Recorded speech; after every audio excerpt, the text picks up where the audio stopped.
নমস্কার, সকল বন্ধুদের জানাই শুভ বিজয়া, প্রীতি ও শুভেচ্ছা, অভিনন্দন এবং অগ্রিম লক্ষ্মী পুজো, ধনতেরাস, দিওয়ালির অভিনন্দন জানাই। আমি আজকে ভিডিও করার মূল উদ্দেশ্য হলো এটাই,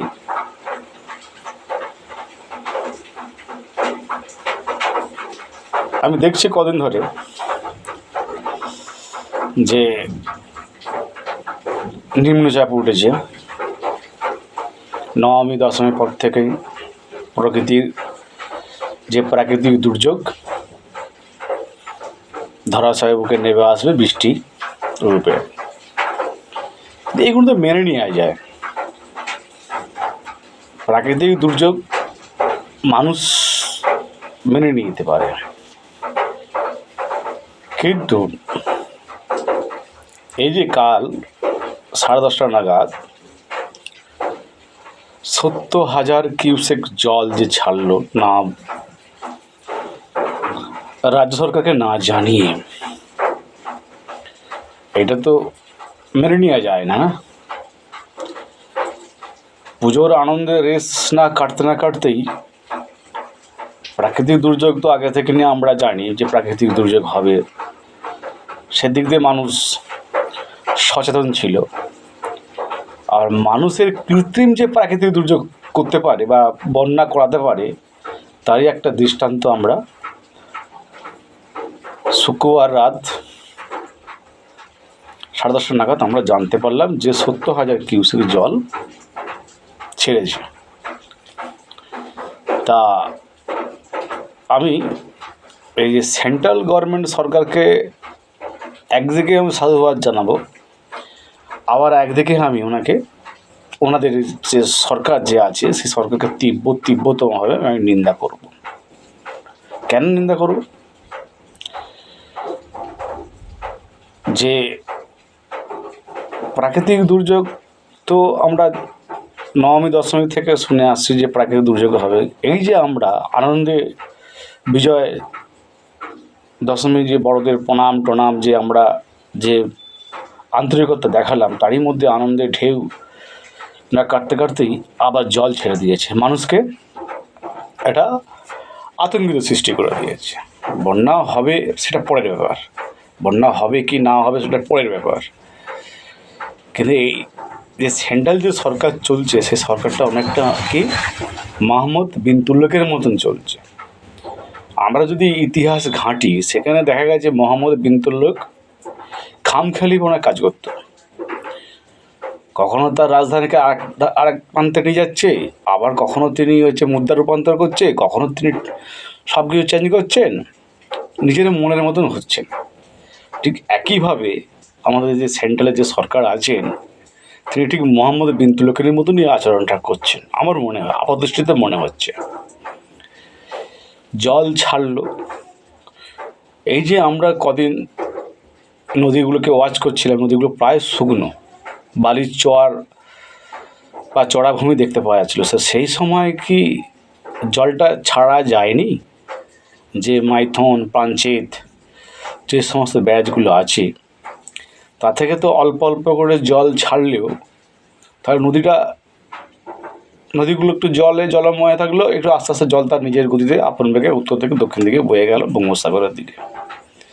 কিন্তু হঠাৎ করে রাজ্য সরকারকে না জানিয়ে হঠাৎ করে 60-70 হাজার কিউসেক জল যে ছেড়ে দিচ্ছেন, এগুলোর কি মোহাম্মদ বিন তুগলকের খামখেয়ালিপনা নয়? অনেকটা তারই ধাঁচে তো চলছে। এই যে আমরা নোটবন্দি দেখলাম, মোহাম্মদ বিন তুগলক তাই করেছিল। আচ্ছা, এই যে কালো ধোঁয়া করতে গিয়েছিল, পারল না, ব্যর্থ হয়ে গেল। সবই ব্যর্থ সেন্ট্রাল গভর্নমেন্ট। তারা বাংলার মানুষ যে শান্তিতে থাকবে তার একটা কোনো দিশা দেখতে পাওয়া যাচ্ছে না। পুজোর হিরিক না কাটতেই প্রাকৃতিক দুর্যোগ তো আছেই, সে প্রকৃতির নিয়মে তার খামখেয়ালিপনা চলবে। তারা আপন মনে চলবে, কিন্তু মানুষের সৃষ্টি করা বন্যা বা হঠাৎ করে জল ছেড়ে দেওয়া, রাজ্য সরকারকে অবগত না করে যে জল ছেড়ে দিল, এটা তো মেনে নেওয়া যায় না।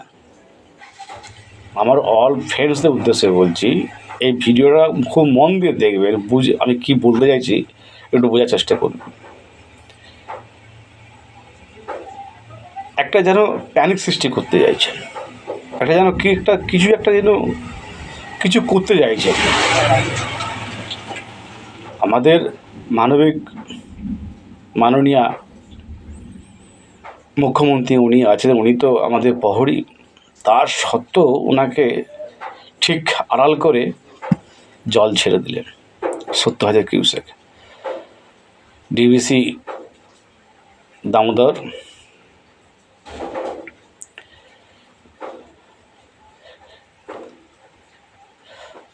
ভ্যালি কর্পোরেশন,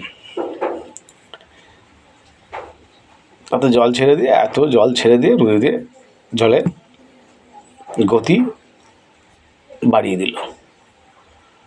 তার সাধারণ খেটে খাওয়া মানুষ যারা জমিতে প্রাকৃতিক দুর্যোগে ধান নষ্ট হয়ে গেছিলো, আবার সেই ধান রোপণ করা আছে, প্রত্যেকটা ধান থরমুখী হয়ে গেছে, এরপরেও যদি আমাদেরকে এই ধরনের, বা শরৎকালে এই অক্টোবরে 5 তারিখ হয়ে চলল, যদি আমাদেরকে বন্যার হওয়ার সম্ভাবনা বা মাথায় নিয়ে যদি চলতে হয়, এর থেকে দুঃখজনক আর কিছু হতে পারে না। আমাদের জানি, আমাদের উদয়নারায়ণপুর সদ্য বিধানসভার কেন্দ্রে বিধায়ক, অন্যতম বিধায়ক, তিনি আমাদের দামোদর নদীর তা অনেকটাই, নদীর দুপারে কংক্রিট বাঁধ আমাদের মেরামত করে দিয়েছেন। তারই পাশে একটা কানা নদী বয়ে গেছে, যেটা ব্রিটিশদের আমলে, সে নদীও অনেকটাই পরিষ্কার পরিচ্ছন্ন আছে।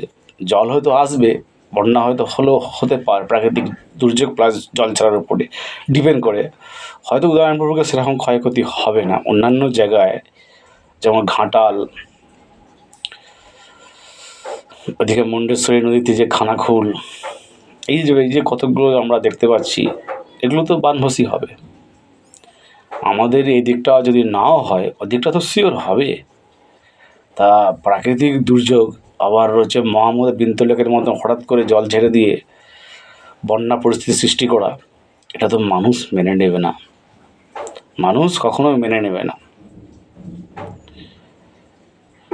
আমাদের সরকার, রাজ্য সরকার যিনি আছেন আমাদের মাথার উপরে, চৌকিদার প্রহরীর মতন আছেন আমাদের আগলে, তার সঙ্গে সঙ্গে আমাদের অন্যতম বিধায়ক ও উদয়নারায়ণপুর কেন্দ্রে তিনিও আমাদের প্রহরীর মতন আমাদেরকে রক্ষণাবেক্ষণ রাখেন। কিন্তু এই ধরনের যদি পরিস্থিতি সৃষ্টি করেন, মানুষ কিন্তু 2026-এ তা রাজনৈতিকভাবে ধূলিসাৎ হয়ে যাবে। সেন্ট্রাল গভর্নমেন্ট সরকারকে টিকিয়ে রাখা মুশকিল আছে। এই ধরনের যদি পাগলামি খ্যাপাপোনা করেন থাকেন, হঠাৎ করে জল ছেড়ে দেওয়া রাতের অন্ধকারে, এগুলো মানুষ মেনে নেবে না। শরৎকালে কিছু কিছু নদী আমরা ওয়াচ করছিলাম, কিছু কিছু নদী প্রায় জল শূন্য হয়ে গেছিলো, কোনো নদীতে জল ছিল না। তা সেই সময়টা জলকে অল্প অল্প করে মালা খাই কি জল ছাড়া যেত না? হঠাৎ করে একবারে 70,000 কিউসেক জল ছেড়ে দেয়, এটা কি ইঙ্গিত দেয়? তা নিশ্চয়ই বাংলাকে বানভাসী করতে চাইছেন সেন্ট্রাল গভর্নমেন্ট সরকার। কিন্তু প্রাকৃতিক দুর্যোগকে মেনে নেওয়া গেলেও কিন্তু মানুষের দ্বারা কৃত্রিম বন্যাকে মেনে নেওয়া যেতে পারে না।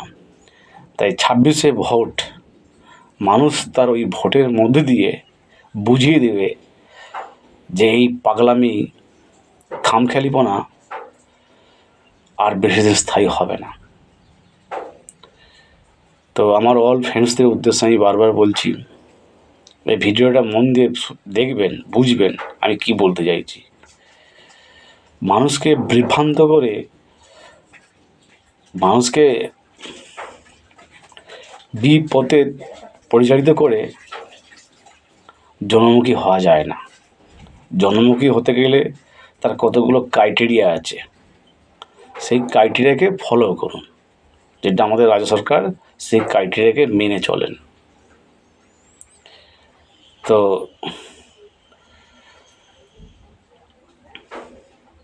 আমার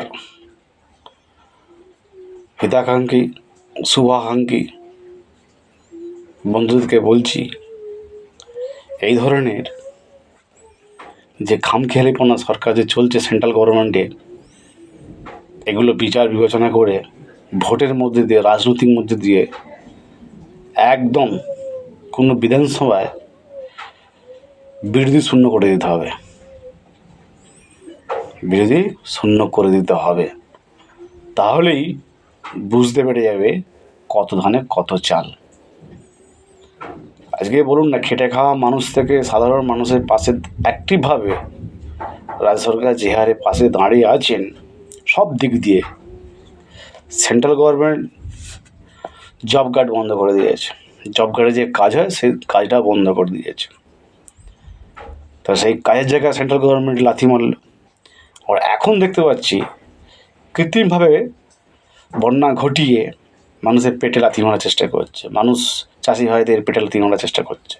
তার দুবার করে ধান রোপণ করেছে। ভাবুন, অন্যান্য জায়গায় আমি আমার উদয়নপুর কথাটা বাদ দিই, আমি অন্যান্য জায়গাগুলো তুলনা করছি, খানাঘুল, ঘাটাল, এই সমস্তগুলো যেগুলো নিচু এলাকা, সেগুলো কী অবস্থা হবে ভেবে দেখেছেন? যদি প্রতি পাট করে যদি জল ছাড়া হতো মালা খাইয়ে, তাহলে এই ধরনের পরিস্থিতি হওয়াটা বা হতো না, এটা আমার মনে হচ্ছে। তো অল ফ্রেন্ডসদের উদ্দেশ্যে করজোরে বিনীত প্রার্থনা, আপনারা এই ভিডিওটা দেখুন, বুঝুন আমি কি বলতে চাইছি। এইভাবে করে একটা প্যানিক সৃষ্টি করে মানুষকে বিভ্রান্ত করে রাজনৈতিক ফায়দা তোলা যায় না।